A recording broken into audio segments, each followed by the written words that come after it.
मुंबई के drugs cruise मामले में लगातार एक नेता कुछ चिलगोजे ये कहते थे कि समीर वानखेड़े ने जानबूझ के आर्यन खान को उठाया है, इसीलिए क्योंकि उनको सूटकेस चाहिए था।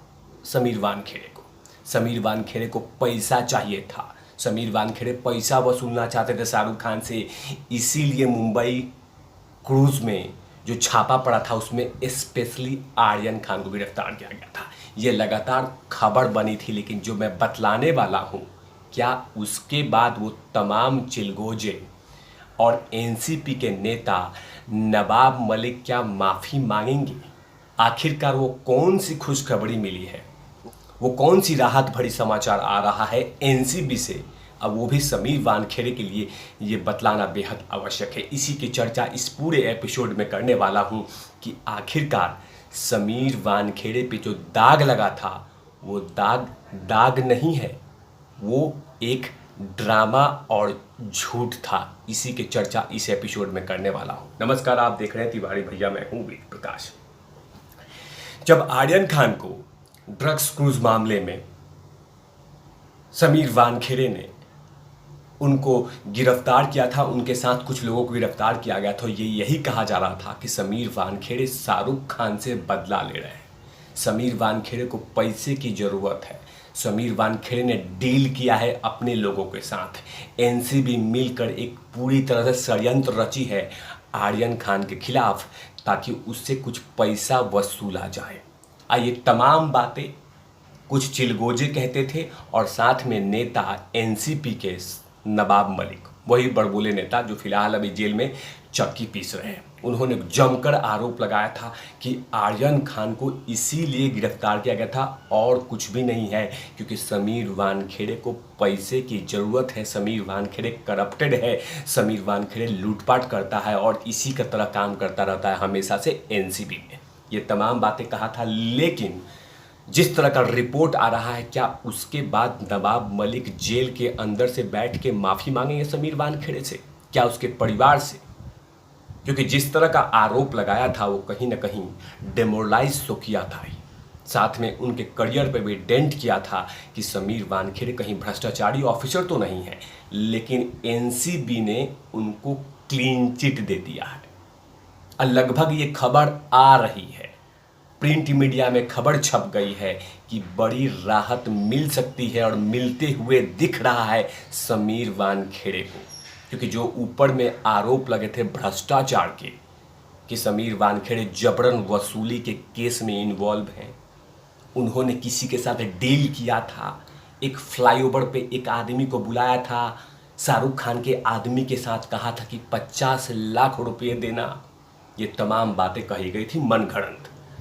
नो डाउट समीर वानखेड़े ने जब आरोप लगा था तो उन्होंने कहा था कि आपको जो भी जांच करना है कीजिए, हमें कोई दिक्कत नहीं है, जांच की जितनी लंबी लिस्ट लगानी है लगा दीजिए, जितनी टीम लगाना है लगा दीजिए, लेकिन अगर मैं प्रूफ हो जाऊं कि मैंने भ्रष्टाचार किया है तो जो भी सज़ा देंगे वो मैं तैयार हूँ। और इस पे जनता जनार्दन ने विश्वास भी किया था कि समीर वानखेड़े कभी भ्रष्टाचारी नहीं हो सकते, भ्रष्टाचार में इन्वॉल्व नहीं हो सकते। लेकिन अब वही राहत भरी खबर आ रही है कि एनसीबी की तरफ से, कि एनसीबी ने बाकायदा जो रिपोर्ट दिखाई है, आज जो रिपोर्ट आने वाली है, उस पे बारे में कहा गया है कि जबरन वसूली मामले में आरोपों के बाद एनसीबी के विजिलेंस डिपार्टमेंट ने जांच शुरू की थी, जो नवाब मलिक ने आरोप लगाया था। एनसीबी के डीडीजी ज्ञानेश्वर सिंह ने पूरे मामले की जांच कर रहे थे, जो उनके सीनियर हैं, लेकिन इस जांच में वानखेड़े या एनसीबी के किसी भी अधिकारियों के खिलाफ जबरन वसूली का सबूत नहीं मिला है। ये डीडीजी एनसीबी के ज्ञानेश्वर सिंह जी कहते हैं कि ऐसा कुछ भी नहीं है जबरन का, जो लगातार ये कहा जा रहा था कि आर्यन खान को एक ही मकसद था कि 50 लाख रुपये समीर वानखेड़े को चाहिए था। समीर वानखेड़े महंगी महंगी वॉच पहनते हैं, महंगे महंगे शर्ट पहनते हैं, महंगे महंगे जूते पहनते हैं, उनकी वाइफ महंगे महंगे गहना पहनती हैं, परफ्यूम लगाती हैं, इसीलिए 50 लाख रुपये का वसूली कर रहा था, और यही नहीं कर रहा था, और भी ड्रग्स पैडलरों से वसूली करता था। ये आरोप नेताजी लगा रहे थे, वही मुंबई के जो अभी जेल में चक्की पीस रहे हैं। लेकिन करारा तमाचा मिल गया, वो भी एनसीबी के बड़े ऑफिसर से। जो लोग ये कहते थे कि समीर वानखेड़े करप्टेड ऑफिसर है, क्या वो लोग माफ़ी मांगेंगे? लेकिन कहीं ना कहीं सत्य की जीत होते हुए नजर आ रही है, और बड़ी राहत और बड़ी एनर्जी मिली है समीर वानखेड़े को। फिलहाल आगे क्या कहता है रिपोर्ट, ये भी बताऊंगा। एनसीबी ने जबरन वसूली के आरोपों पे कुल 60 लोगों से पड़ताल की है। 60 लोगों से। इस मामले में समीर वानखेड़े समेत एनसीबी के 12 ऑफिसरों से भी लंबी पूछताछ हुई है। बड़े बड़े घंटे तय किए गए हैं, कई दिनों तक पूछताछ चली है। विजिलेंस डिपार्टमेंट को अभी तक रिपोर्ट में एनसीबी के डीजी को नहीं सौंपे हैं, लेकिन एक हफ्ते में ज्ञानेश्वर सिंह डीडीजी रिपोर्ट सौंप देंगे। लगभग बहुत लंबे इन्वेस्टिगेशन हुआ है, और उस इन्वेस्टिगेशन में कहीं पे भी ये नहीं दिख रहा है कि समीर वानखेड़े ने 1 रुपया लिया था, या उनके जूनियर स्टाफ ने 1 रुपया लिया था। यही तो समीर वानखेड़े की कला है, समीर वानखेड़े की बखूबी है कि समीर वानखेड़े करप्शन से दूर रहते हैं। लगातार आरोप लगते रहते हैं। उन्होंने बहुत ऐसे ऐसे काम किए हैं जिन पे उन पे जान पे जोखिम पड़ी है। लगातार वो ऐसे ऐसे काम किए हैं जिसे एनसीबी भी प्राउड करती है, लेकिन कुछ चिलगोजे अंदर ही अंदर समीर वानखेड़े को खोखला कर रहे थे। अब वो कहीं ना कहीं ड्रग्स पैडलरों ने जो चाल चली थी, उसी चाल में बेचारे समीर वानखेड़े फंस गए, जिसके कारण उनको तबादला अभी फिलहाल चेन्नई में कर दिया गया है। लेकिन बड़ी राहत है कि बिल्कुल समीर वानखेड़े धुल के बाहर निकले हैं।